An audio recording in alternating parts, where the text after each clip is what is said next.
The mining industry predominantly is male-dominated. It's a very macho industry. The sign of admission to something is looked upon as a sign of weakness. You don't want to tell someone you're tired because you're stronger, you're faster, you can work longer. But that sort of thing can lead to errors. It can lead to incidents, it can lead to injuries.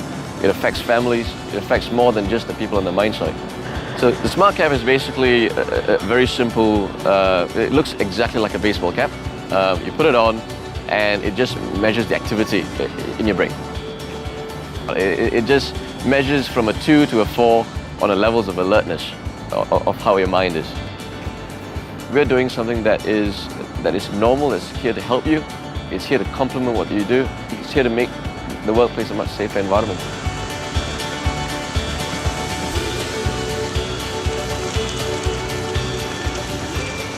The trip between home and work and then the trip again home is where a big risk is for us. They can use it just on the way to and from work, but you can use it every minute of every day. In terms of fit, no issues. It just feels like I'm wearing if I was wearing a helmet or wearing a normal cap. There's no issues there. But yeah, interesting to see from my perspective what it's telling me. So at the moment I'm at a 3. I feel fine. I don't feel fatigued. So it'll be interesting to see how this thing then translates that sort of data it's getting from me into an actual reading. When we catch up, we can discuss these numbers. We can discuss, look, this is someone who's traveling long distances. This is how fatigued he is. We've used this to then assist in terms of journey plans and assist in terms of nutrition programs and things like that. And then we've managed to reduce those numbers. So we can show in a very quantitative manner the differences or the improvements that someone has gone through.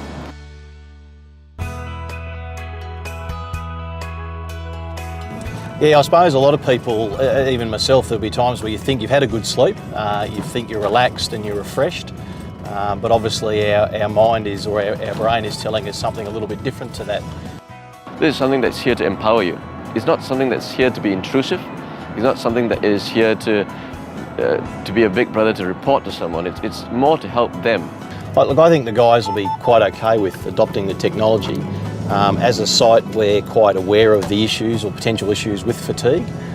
So as such, I think anything that they can get to help them manage those sorts of issues will be a winner for us. Someone's not going to be at fault for being fatigued. It's going to be, look, there might be a root cause for this. Let's get to that root cause and let's address it.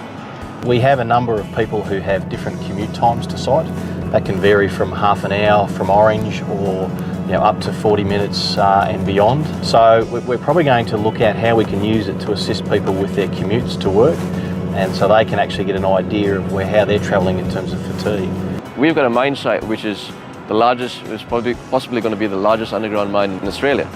And people want to come in to work today, they want to come in to work tomorrow, they want to do it in a safe manner. If it's not looked upon in a very holistic way, you're not going to be able to convince the workforce that you are on top of it. I sit on the executive of the Minerals Council, I sit on the Mine Safety Advisory Committee, and I can tell you that it's on the front of their minds all of the time.